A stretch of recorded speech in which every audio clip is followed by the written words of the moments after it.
Mungkin kita masih melihat ya seperti Amerika baru menciptakan NASA gitu kan untuk berbicara tentang planet-planet luar gitu ya, tapi leluhur kita udah jauh sedemikian rupa.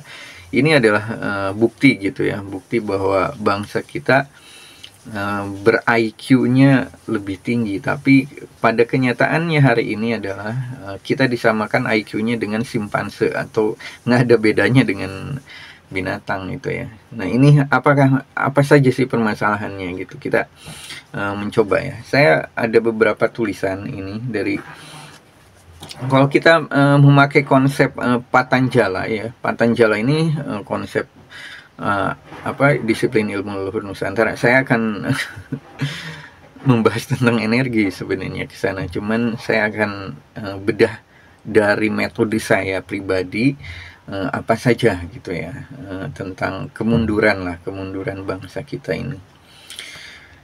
Oke, salah satunya kalau saya pribadi sih, kita lebih disibuk. Yang pertama adalah kita disibukkan dengan hal-hal yang kecil gitu ya. Hal-hal yang kecil itu dalam artian kita tidak bisa menganalisa berbagai permasalahan kehidupan ini secara menyeluruh gitu ya. Jadi sudut pandang kita hanya sedikit gitu ya untuk menganalisa gitu. Akhirnya menjudge langsung gitu, menilai langsung atau apa, tanpa berpikir. Malas berpikir ini diartikan karena mereka udah disudutkan oleh keadaan gitu ya, keadaan sedemikian rupa, akhirnya manusia udah malas berpikir.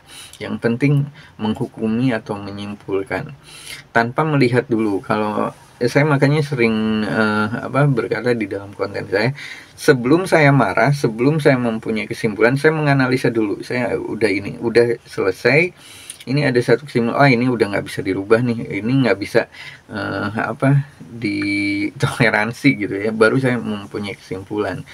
Karena mau nggak mau seluruh aspek manusia ini punya berpotensi ada baik buruknya gitu. Jadi kita ambil dari sana gitu. Yang pertama adalah malasnya berpikir gitu ya. Ini kemalasan berpikir ini karena literasi kita sendiri, apalagi di dalam dunia maya saat ini gitu ya, di zaman sekarang, ketika literasi sebenarnya nggak terlalu sulit gitu ya. Kalau dulu kita harus beli buku gitu, zaman saya dulu mengkaji agama itu sampai saya uang jajan atau apa itu buat beli buku aja gitu, tapi sekarang nggak perlu gitu. Saya tinggal download, saya tinggal mencari web atau apa, saya bisa punya banyak buku gitu.